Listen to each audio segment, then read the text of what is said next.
Hello, ladies and gentlemen, and welcome to Chop Talk. I am your co-host, Andre C. Right over here is my co-host, Melball. How you doing, Melball? I am doing fantastic. I am feeling cute today. I got the lace out. Almost looked like I had no top on under that. That was almost earlier. almost.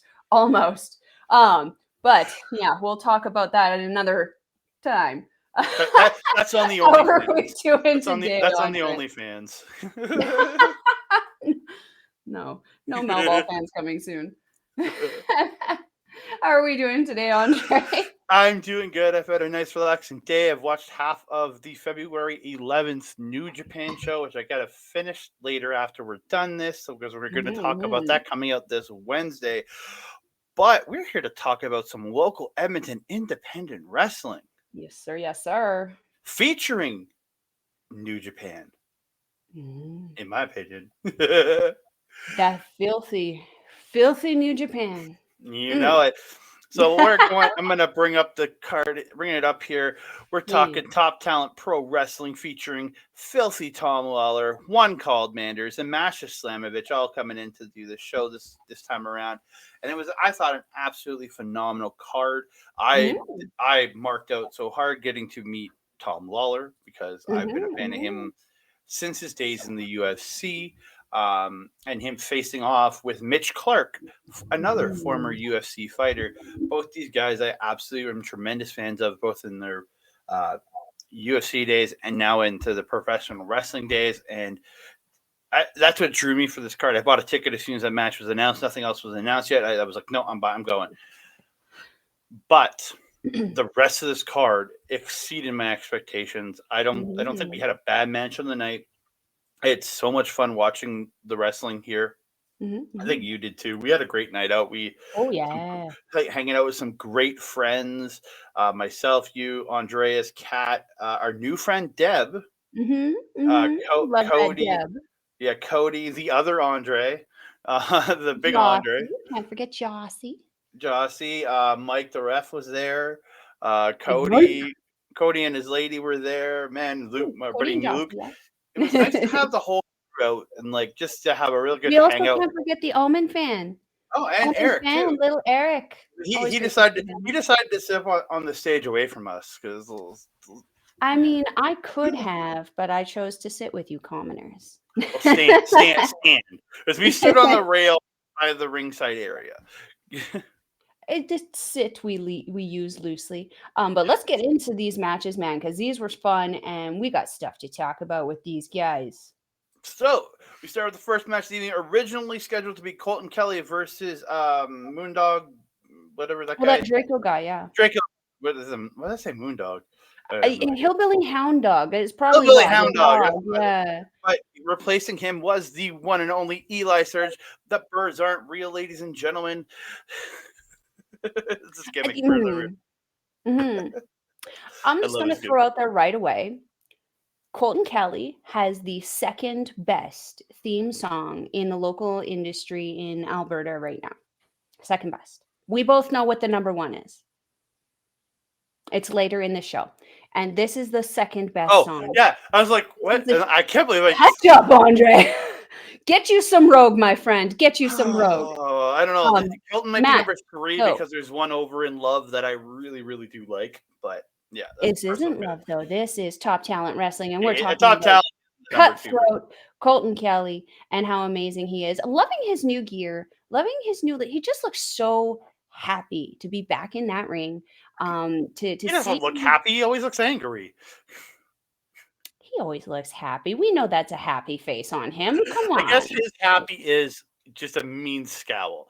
He's like that picture right there. Right? The same face is the same emotion for every emotion, right? Yeah, that picture of him on the screen is him smiling. Nobody knows that, but that's him smiling. Such a nice guy, though. This match was a ton of fun, though I am very, very, very disappointed because I always love seeing Colton Kelly do the cannonball, and there was no cannonball. There's no cannonball. Yeah, no cannonball this time. I love that cannonball in the corner, just crushing people, just slamming their ass into their face. Because I love that move. But to not see him do it, I was just like, we both really were like, no. We both Yeah. like when it ended, Waiting but it for was it. an incredible match, and Colton Mhm. busting out the moonsault to get the win on this one. Like Mhm. this guy's got like incredible talent. Like there's Mhm. no denying this guy. And then Eli Surge, I can't take anything away from him. This guy is insanely fun to watch. He's just got one of the most interesting gimmicks I going in the local scene with To say his the least, whole yeah. I'm crazy and I'm a conspiracy theorist thing. I love it. Mhm. I absolutely do. And I might disagree with him that birds aren't real. I mean, the ones that seem to be shitting on my deck seem pretty real to me. I don't know. But Um, that's drone fuel. Come on. drone fuel. That was a pretty good comeback. I'm not gonna lie. Drone fuel, my goodness. Yeah, this was my first time seeing Surge because I'm not too privy to LPW. But yeah, he performed very, very well. Very entertaining character. Definitely a character. Definitely a Mhm. kid. I would say though a well-rounded character. He performed very, very good in ring. The character work was great. He was hilarious. He had the crowd over, and he worked super, super well with Colton. I'd like to see them go again, Mhm. maybe in a tag bout, seeing these guys go against each other again, just because we get more people on the show if we have more tag matches. Very much so. The more the merrier. I really love everything that this company's put on so far. Mm-hmm. So we on to the second match of the evening. It is the man with the greatest theme song in love or not love in Yes, Top the Talent number Pro one. Wrestling. Nasty Nate Nixon taking on a man Everywhere whose you go. theme song I really do like in Alex Rain. I really like his theme song. It Yes, doesn't really yes, yes. match him, but it's a good theme song. Yes, I found that for you on Shazam. We Shazam that ish. We Yeah, needed to. yeah. I had a great time watching this Oh from because yeah. of both men. I will say this: Top Talent Wrestling Academy is doing something right because this kid Alex Rain. Don't get me wrong. There's natural talent in this. There's a lot of Mm-hmm. natural talent coming off this kid. That Mm-hmm. springboard twisting into the springboard twist into the flip pile driver. Like he came over like a lion's Oh gulp yeah, yeah, and yeah. then springboarded off, turned in the air, landed on him, Mm-hmm. and hit him with a flip pile driver. Mm-hmm. That was impressive for a kid Mm-hmm. who I think he only debuted in December. I want to say like I it's want to only say so, yeah. his first pro match in December. I think his first match was in December. What we saw him beat the holy hecking crap out of Larry the 2 months Yeah, but before. like first pro wrestling match Yeah. in December, and now in February he's Hmm. in less than 2 months because that was the 22nd to the 9th. Hmm. In less Hmm. than 2 months, like to show that kind of prowess Hmm. and ability, I was absolutely impressed, and I'm so Hmm. looking forward to see what this kid. But Nate, man, like Nate I just knows how to tenderize titties, man. And he tenderized that kid's titties oh, good. dude. But if you look, Nate went at his chest after match. There was a handprint from Alex right here on his chest. Mm-hmm. Like there was the outline of it still on Yeah. his chest at the end of the match. That kid hit hard, man. Hmm. Oh, both of these guys hit hard. Both of them were actually there was parts of them that looked that they were bleeding, and you can just see from the picture here, Alex Rain. I mean, you can see that titty's tenderized. I mean, this must have been taken after the last match. Yeah, I'm gonna guess so because that looks a little rough. So, But like, man, I remember when I first started watching Nate, not last October, but the October beforehand. Been watching him for a little under 2 years now. When I first started seeing him, his chops weren't tenderizing level.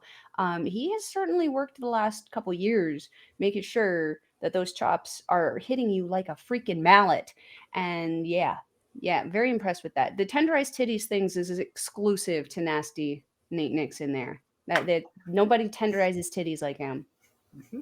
I think Gunther probably does it better, but that's just He's just kind of a one shot though. Like Nate is consistent. yeah. But I thought absolutely phenomenal match. In the end, Nate Nixon getting the win after hitting Mhm. that nasty running knee to the back of the head, getting the win. Or was it the front of the head? I don't remember because I know he hit him in the back of the head at one point too. But yeah. What we have to mention though is the thing that both of you and I marked out on when we saw him setting up for, which is that what is it, a German suplex off the ropes. We saw Suzu do through the ropes instead of under it. Oh, the sliding Ishimori German. line, The yes, the one, Ishimori that's the sliding one. German. I love that move. I mean, no one Yeah. on the independent scene really does that as well as Nate. That one is one that he has really perfected. I really enjoy seeing that one set up, and I wait for it. And as soon as I see it, I mean, like I said, we marked out as soon as we saw it. We're like, yes, give it to us. Just give it. Yes. Sliding German. I was just yelling, sliding German. I was so excited on that one. I love that move. Yeah, see, I don't know the name, so I think I was just yelling, do it. Yeah, he's sliding. It's a German. I'm calling it a sliding German. Whatever works. Nasty German. Even better. So we move on to a tag team match, and it is Relentless Rylie Rose and Kat Von here taking on Jody Threat and Ava Lawless. Bring on the ladies. To be honest, this is probably, to me, the weakest match on the night, and it was still really good. But I don't know, it seemed like you can still see a bit of the rookiness in Rylie. Not to shit on her, she does incredible in there, but Kat almost kind of seemed to step off a little bit too. Like it just maybe it was just that because Rylie kept pissing her off the entire match. She would come in and then just kind of get hit or miss whatever the other one, her opponent was doing, and then get hit with something. And I think it was just she was so distracted by Rylie Rose messing up throughout the match that she was getting more and more frustrated as the night went on. And I mean, when you're going up against somebody like Jody Threat in combination with Ava Lawless, I mean, that in itself is going to be very, very hard to keep up. Jody is freaking fast. She's freaking good. And man, I mean, the Wild Child is an appropriate name for this girl. She just, you know what she reminds me of? You remember like the good old days of Bullet Club with Tama Tonga when he was like the good bad guy and he was always like, and like spastic and stuff? That was my favorite version of Tama Tonga. Jody really reminds me of that fun spastic version of Tama Tonga. And we see where Tama Tonga is kind of elevating himself to. I can see that happening for Jody too. I mean, just looking really stacked too, even from the last time she was in here in June. Teaming with Ava instead. I think she was facing Ava the last time we saw her. Am I right about that, or was it Kat? I feel like it was Ava. I think it was Ava. Could have been Rylie. I don't know. I don't really remember either. I just know that I love Jody. Yeah, Jody's awesome. Working very, very well with Ava. Really love the like boob high five at the beginning. That's something I can get behind. The chest bump, yeah. Yeah, but it was pump. It's a booby high five. Come on, chest bump. Booby high five. But yeah, it was really nice to see how well Threat and Lawless worked together in this match because, like, never having teamed together before, they had a really great cohesion. But then on the opposite side of the ring, you're seeing the cohesion really break down between Rhodes and Von Heez. It was really it was a complete opposite, and that led to the downfall for Rose and Von Heez, where in the end, Ava hit her I think it was like a death belly driver type move onto Rylie Rose and got the win. And after the match, Kat just walked out on Rose. I mean, it's a great story because it's like you got this grizzled vet that's Kat Von He's the German powerhouse having to sit here and essentially baby the newcomer in Rylie Rose, who's just exactly what you want to see in a new wrestler on the scene. She's full of fire. She's ready to go. She's like, yeah, I can do this. And then she gets hit in the face a few times and it's like, oh, she's not Kat Von Hees, right? Kat can take those hits, whereas is Rylie not quite ready to take those hits yet. I really did enjoy that story though. And the story of frustration with Kat afterwards, just saying why, like what the hell, and then walking out on her. I really do hope that it sets up for an opportunity for Kat and Rose to kind of take a one-on-one opportunity and maybe have Kat put Rose through the ringers and be like, come on, you got to step it up. This is what you want to do. This is what you got to pass. And Kat Von Hees is arguably the queen from around here. I mean, she really is. she's had the championship history, and she's kind of got that legacy here. Whereas these other girls, they're kind of coming into her yard right now. So I'm interested to see how this goes. Well, yeah, Kat Von Heez has been around, Jesus, 10 plus years in this area, wrestling pretty consistently. And this is her yard. She's like the most long-term tenured wrestler in the Alberta, women's wrestler in the Alberta indie scene going. And if you can't step up to what she's expecting of you, you really shouldn't be here. Like, I'm not saying Rylie shouldn't be here, but like, are you really sure you should be here if you can't step up and maybe not? Nobody's gonna match Kat Von Heez, but really step up and impress her. Agreed. Yeah. So we move on to a 8-man tag, and it is Team Radz, which is Lumberjack Larry, T-Wad Jackson, Rich King, and the big man Azreal taking on Team Jesse in Jesse Youngblood, White Shirt William Taylor, and what were the other guys' names? I gotta read this. CJ King and Jack O'Connor. Yes. So I had no idea who CJ King and Jack O'Connor were, because I think you missed their match. I got there during the Gauntlet match last show, but they had already been eliminated. I'm pretty sure. Yeah. Or they were wrestling when I went to get food. One of the two. And I missed them. But they I'll say this, Jack Connor really quite impressed me. Those kicks of his are pretty dang good. I kept yelling kick him harder, but I just wanted to see him kick him harder. That was the main thing. He kicked very hard. That's the strong style in us. I just want even harder kicks. I always want the kicks harder. That's the way I look at it. But you want the Shibata kicks there. Yeah, I will say this. William Taylor is absolutely phenomenal. This guy is improved over and over and over again. I did get a chance to talk. We both got a chance to talk to him after the show. He's got a boxing background, so I knew he had a fighting background. I assumed it was like an MMA. Oh. Or jiu-jitsu, and he said he had. Hello.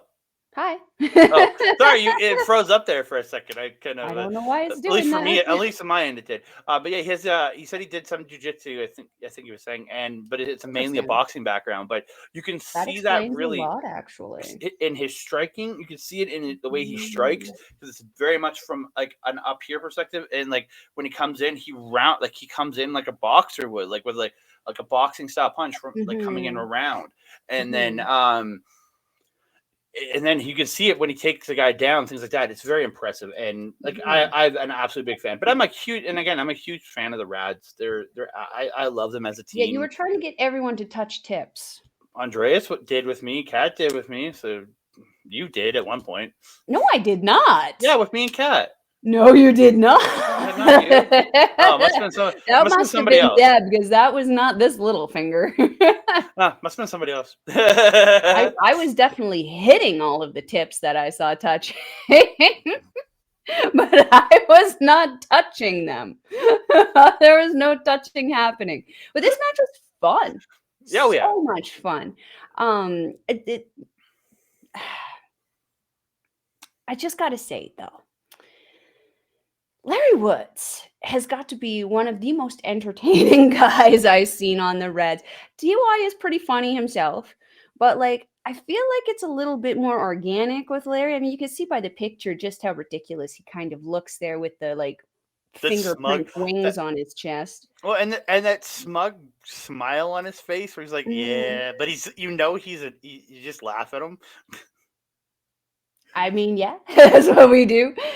Rich King, obviously, I mean, he's fit as hell, doing very, very well in this one. But Azreal was kind of like a fun one for me in this one, because he was like the odd man out on Team Radz, who was like all the Radz guys were like trying to tag each other with their fingertips, and Azreal's just like, go F yourself. They kept trying to tag him in, and he would just slap them instead of like touching tips. Should have just like mold them, like just whack them all. But anyway, he would just slap them every time, and I really thought to me, when he was on the apron reacting to what some of the Radz were doing in the ring was actually some of the best stuff I saw out of him all night, because that's the man behind Azreal, just laughing at the utter absurdity of what these, like, and I don't say this in any mean way, these idiots are doing, because what they do is idiotic, but they're absolutely phenomenal at it, and they do a great job, and I love them for it.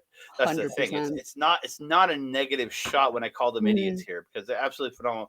But in the end, William Taylor picks up the win on Larry with like a one-wing angel into a kneecap brainbuster, or into like a driving him down. Like a one-wing angel into an Ushigoroshi. I was absolutely impressed by Kenny Omega Goto transition. Yeah, and I absolutely am insanely impressed by that guy. He's been a big plus for me, like watching his company the last few months, and I love to see top talent bringing their students in, and seeing like Rylie, Alex Rain has these last 2 shows has been absolutely impressive, and William Taylor, all these shows he's been on. Like, I keep forgetting my white shirt at home. Like, I keep forgetting to bring my white shirt. But, like, that guy's absolutely phenomenal. And, like, I need more headlocks from the guy because, as I said, white shirts and headlocks. That's William Taylor to me, baby. Because he worked that headlock for a good few minutes at the start of the match. I absolutely loved it. I had 2 things I wanted to add to this. The first is Azreal is looking fracking fantastic. Guy is getting, like, I was noticing last year he was getting into shape, and this year he is getting into even better shape. That guy's arms, his back are just freaking shredded. His singlet is fitting so loosely on him now that it cannot contain his pectorals. My guy, get some new gear. The ladies will appreciate it. And the second thing is, I was thinking about William Taylor and the white shirt. What is next for William Taylor in the white shirt? And I had 2 thoughts. 2 thoughts.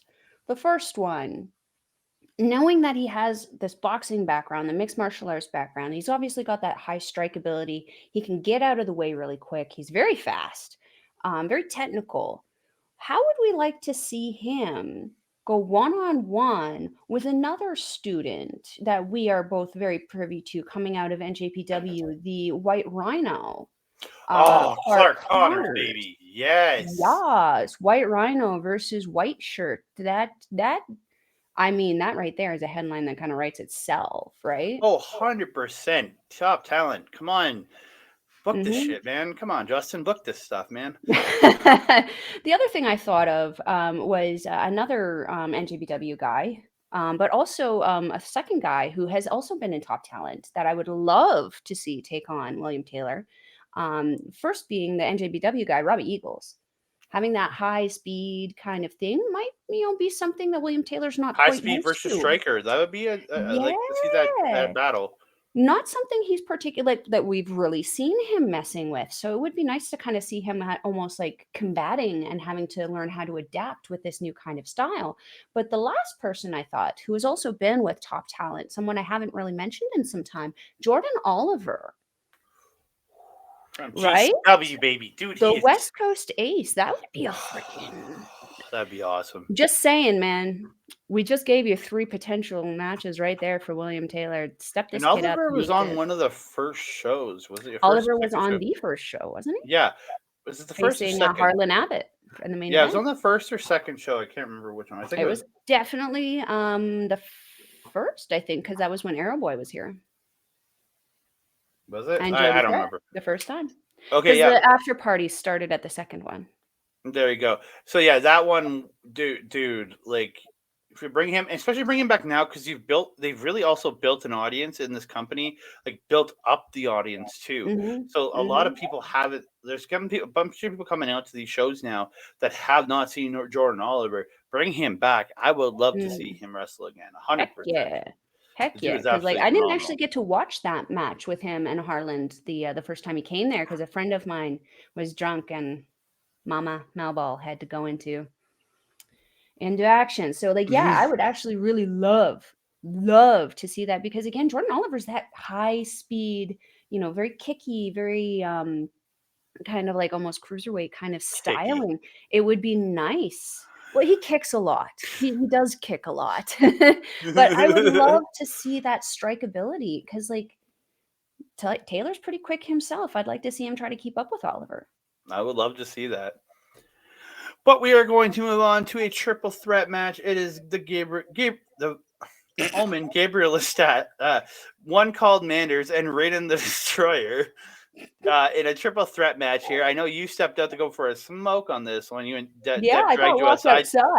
Deb dragged you outside for a smoke. So I will talk on this one. I kind of went voluntarily, but yeah. Yeah.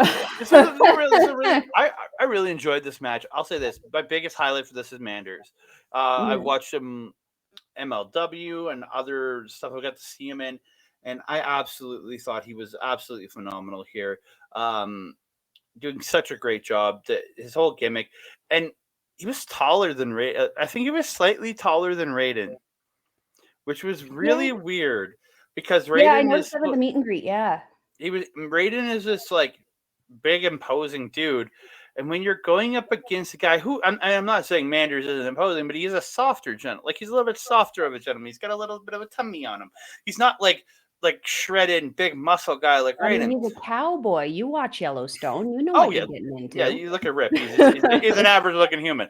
But I'm just saying, like I look at it and I look at Rayden, when the guy who's the more average looking human is taller than you and you're supposed to be this big powerhouse, you kind of go, huh?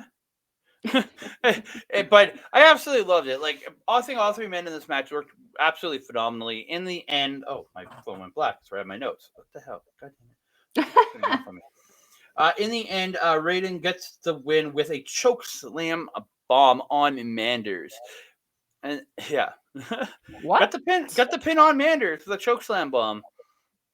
It was like a choke slam, picked him up, and then like sat him out. Yeah. That's weird to me that you would. What? Why would you have? Why would you have the name come in and lose to the least recognizable person in the ring? Like, because Omen is a very big favorite here. He is. He was getting a lot of good cheers in the crowd. Honest, Ryan is more popular than Rayden right now. I mean, but gosh dang, look at those shoulders. Whew. Shoulder goals, baby. Shoulder goals. Shoulder boulders. And we move on to the semi-main event of the evening. It is for the Top Talent Championship. It is the new Top Talent Champion, Masha Slamovich, taking on the man who's been here since the beginning, who helped start this company, Harlon Abbott, the former heavy metal.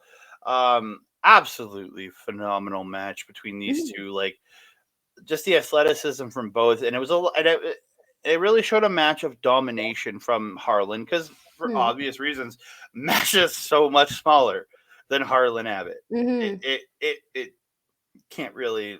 I mean, I'm a comparable size to Masha. I think she's maybe got a couple inches on me. She's like, I think 5'5".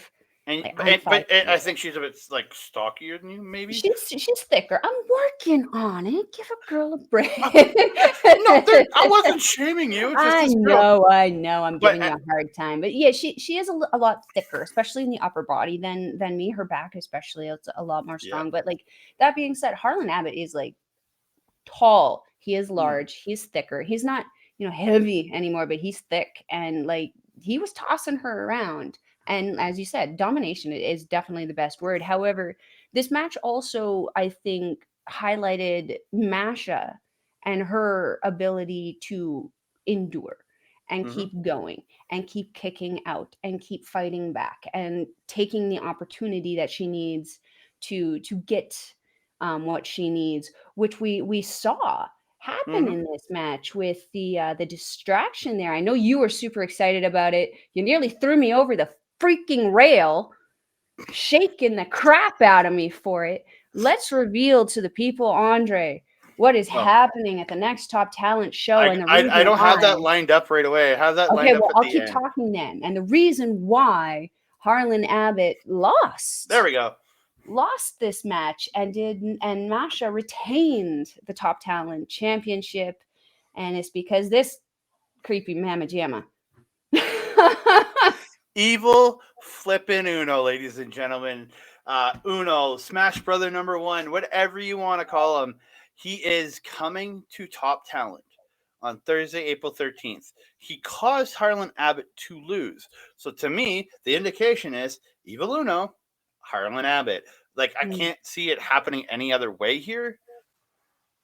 Yeah, it tends to happen that way.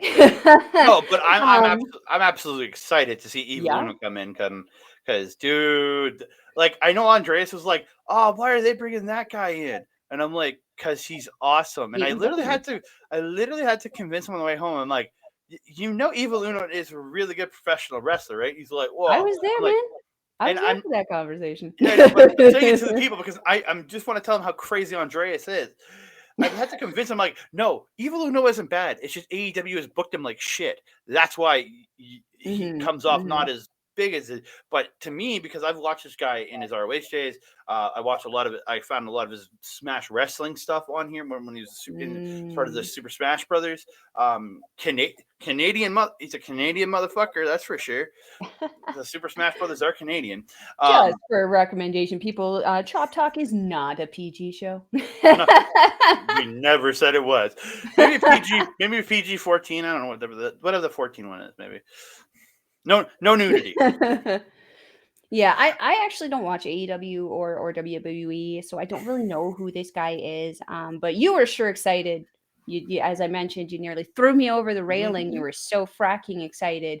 Well, I love you. I think as I watched a lot of his stuff with AEW, especially over the last years, and when he was doing the stuff with Brody Lee, it was absolutely phenomenal. Then they kind of fell off a cliff when Brody passed away, and then they did the stuff with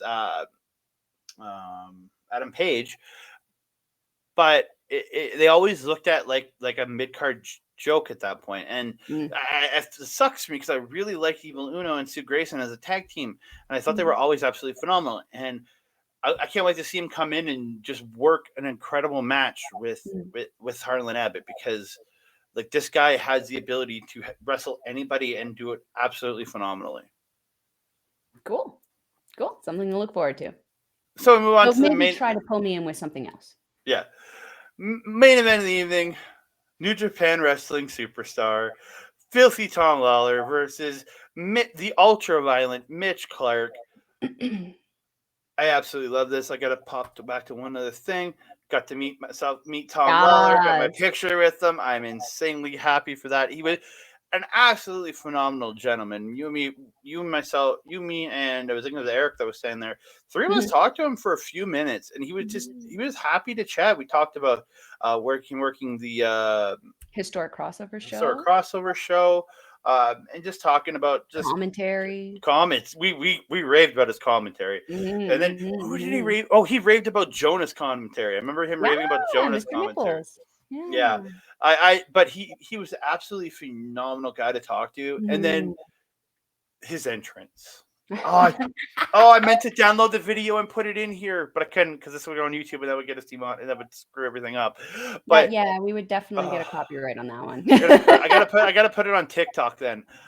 Oh my god, dude! Coming into Kiss from a Rose by Seal, and I thought that Vinny Mazzaro's intro was the best intro at Top Talent so far because everyone was singing That's Amore.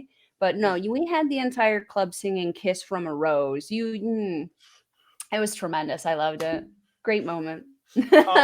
Just like Batman, Tom Lawlor forever, baby. That's where we're in that suit again.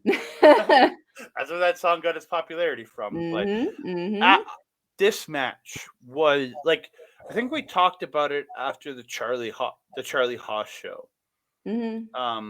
I don't know if we did an episode for that one. It'd be Mitch and Charlie Haas. I thought had an incredibly beautiful technical wrestling match. Both these guys showcased their when both these guys went to university were wrestlers. They really showcased that style. Where this one was watching both these guys pull out their MMA background, their jiu-jitsu, their wrestling, their striking, they're just all that mix of MMA, and just beautifully executing it. All the holds they were doing, the first 5-6 minutes of this match were just them trading holds, but everything seemed exciting, and just the rolling and switching into the knee bars, the ankle locks, everything absolutely phenomenal. And it was so weird seeing Tom Lawlor be the good guy. It was. It was nice though, because you can't. Clark couldn't. No, I'm not complaining about that. It was just saying it was very different for me watching Tom Lawlor be a good guy and not making his comments at the crowd and being a general dick. Which That's I true. love, It's true. which is what I absolutely love about him. Yeah. He did interact with you, and you're like, break his ankle. I'm trying. Yes. He came over because they were fighting on the outside, and he came over and slapped a couple of her hands, and then he tried to get Ben, Mitch's manager, to slap his hand. He just looks at him like, no, I'm with him. And he points at his Radz shirt. And then Tom just went, and he walked away. And he headed back to keep beating up Mitch. Yeah. But I absolutely thought that was hilarious. But dude, these two just killed it. Never got to see Tom's filthy knee where he has the arms pulled back like this and then slams the knee into the back of the head. Didn't get to see that, but dude, so much good stuff from both these guys. Just incredible professional wrestling. In the end, though, I'm conflicted on how I feel about this because I love Mitch, but he beat Tom, and I just Tom. So he had Tom Lawlor in a rear naked choke, and Tom Lawlor for I think the third time was going to try to run up the corner and pull the Bret Hart spot, but Mitch got mindful of it and turned it into a half Nelson slam, and got the win. I think Tom must have been depleted a bit from being choked out, lost a little bit, and when he got slammed down, it probably knocked him loopy, and Mitch Clark getting the win here. Big win for Mitch Clark. He's been on a heck of a roll this last little while. I mean, I know how I feel. I didn't like it. I was the one going, Mitch is the bitch from start to the beginning there. But that's Mitch, right? I mean, he's a heel, and his job is to make me hate him. And you're hating him. Good job, Mitch. That being said, could have really done without the blowout Mitch had. You know what I'm talking about. That hole directly in his frickin' star frickin' fish. That was oof. Well, we were waiting for him. You didn't see his starfish. He had underwear on underneath. It was at the starfish. I didn't say I saw it. It was at the starfish. Yeah, some people might have thought something different there. Shorts, obviously. We got a great video of Tom yanking off his shorts, which was. Damn it! I should have put again. That's a video I could have put, and it wouldn't have got us. It wouldn't have. No. Dang it. You can find it on my Instagram. I'll put it up on there. This match was so much fun, though. Yeah, the ending.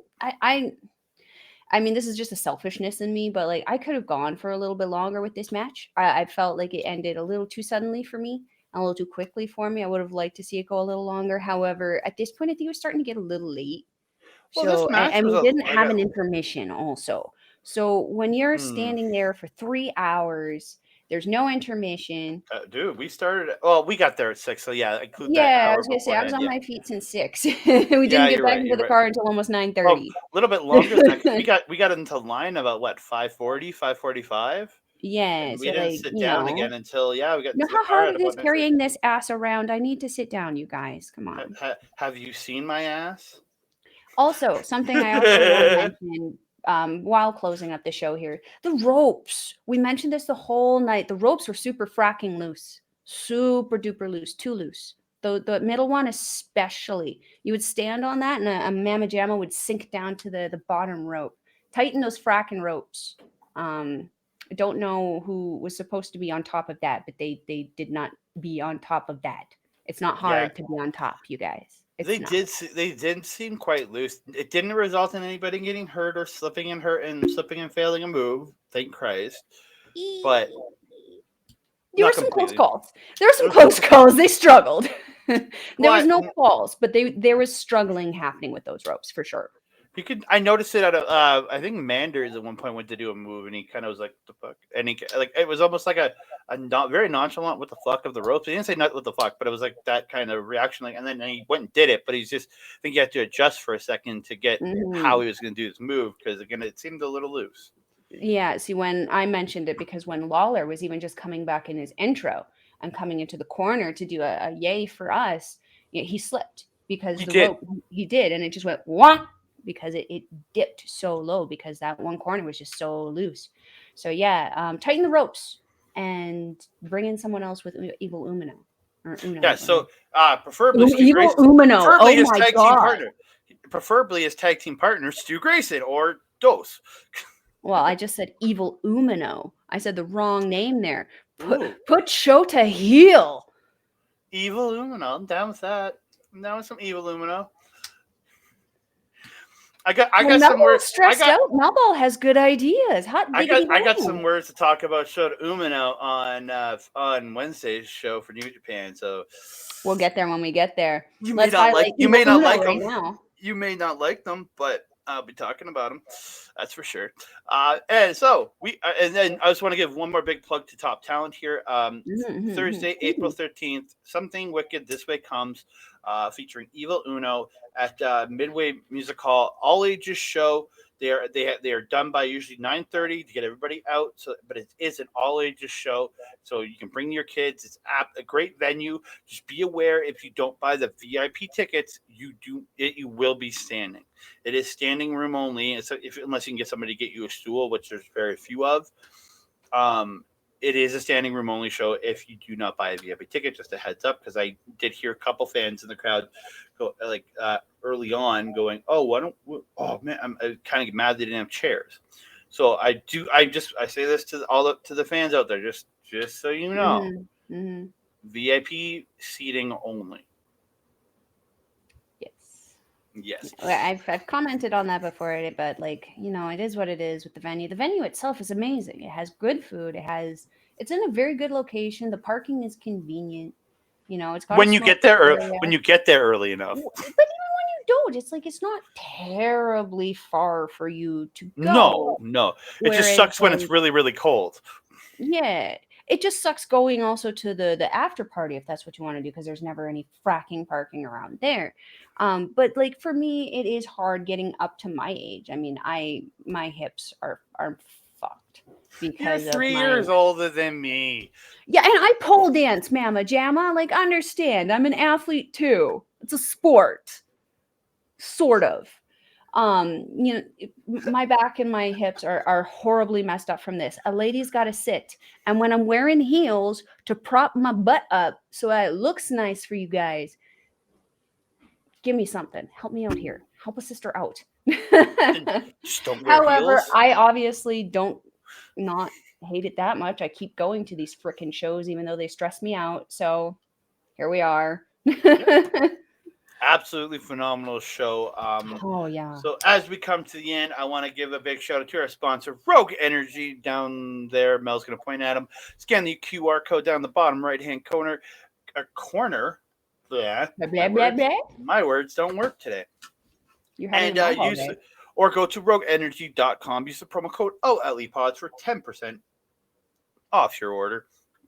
And speaking of OLE, I want to thank our friends over at Our Local Establishment, way up there, for being our partners, being our friends, being a great support system for all the professional wrestling content that we're putting out and being involved with. And then I should put their stuff up. Give me a second. And put the stuff down there. Twitch.tv/Our Local Establishment. Instagram and TikTok at OLE Podcasts. And then on YouTube at YouTube.com/@Our Local Establishment. And then I want to give another big shout out because you might be watching us on Backbreaker video right now. So if you are, thank you for supporting Mike the Ref. And I want to thank Mike the Ref for all the support he's given us, being a place to put up our content on too. I know I've had a couple people, William Taylor, coming up. He was asking me, "Well, you guys are part of Backbreaker Media?" I'm like, "Yeah," but we also have our own channel. So I want to thank Mike very much for everything he does. Please check him out every Wednesday on Twitch. He's watching AEW Dynamite Watch Along. You can have a great time chatting there. Multiple other days of the week, he's playing awesome video games, which you can find that stuff on at Backbreaker Gaming on YouTube. But again, all this content absolutely phenomenal. And I got to thank him for being a great friend to me, helping me do all that I've done since 2000, I think, 15, since I started working with him doing podcasting. So I got to thank him very much. And then if you are watching us on Backbreaker Video, check it out right up here. Andre and Melball Wrestling Talk on YouTube. There it is.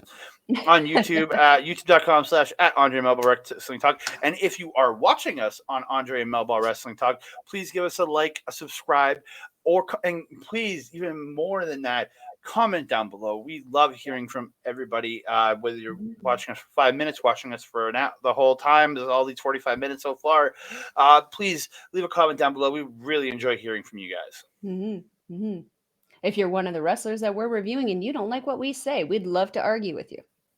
Yeah, pretty much. Well, Andre might. I'll just flip my hair. Andre, if we're wanting to follow you on social media, where are we going to find you? So for my social medias along the bottom, you see there, Twitter at That Canada Guy, Instagram at That Canada Dude, Hive and Mastodon. I still have to add those, and I keep forgetting.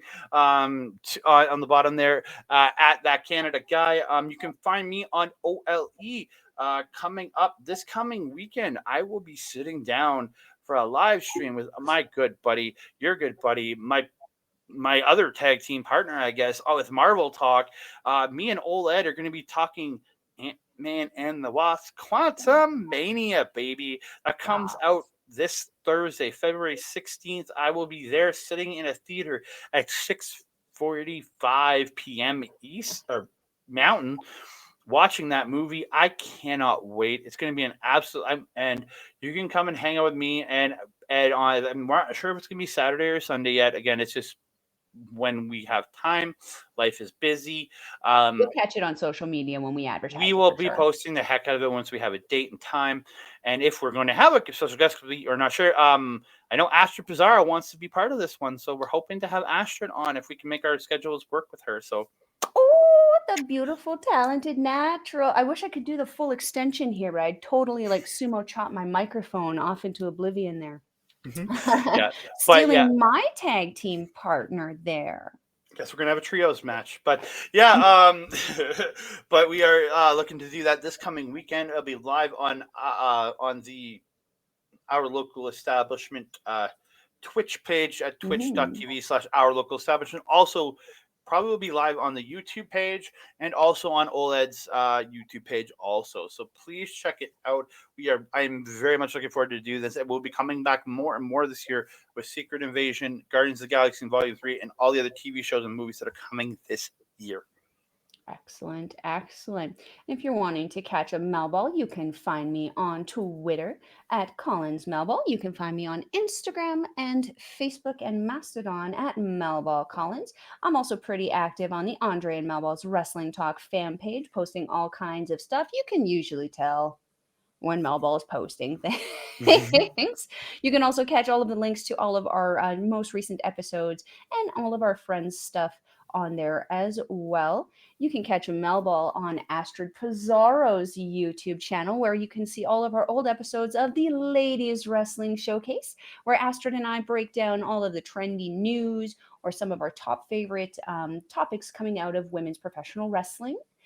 We just actually filmed on Friday our top 5 women to look out for 2023. So you want to catch that, see who keep an eye out for. Andre, I think you might be happy. You might be a little sad. I didn't mention your absolute favorite, but I mentioned one of your favorites. So she's number 1. You're just going to have to watch and find out who. What else are we doing this year? Oh, this will be coming out on Monday. One of them is in there. So on Monday, this will be out at 8 a.m. Monday at 5 p.m. You'll be able to catch a Melball along with Carl Carofel and Alex the Werewolf on an episode of Paramindful that will be debuting on the Paramindful YouTube as well as OLE Twitch, where we will be dropping the first of 2 episodes about those spooky power couple, Ed and Lorraine Warren, and about their humble beginnings and where they learned all of their self-taught demonology stuff. It's gonna be a blast. You're doing the Michael Jackson thing there. I'm just trying to be scared, like or something. I don't know. Spooky-ish. Spooky, I guess. And Andre, do you have anything else to say to the beautiful people before we sign off here? No, just thank you for watching. Please like, subscribe, and comment down below. And that being said, I am your Melball. Over there is your Andre. We will see you next time. Mwah!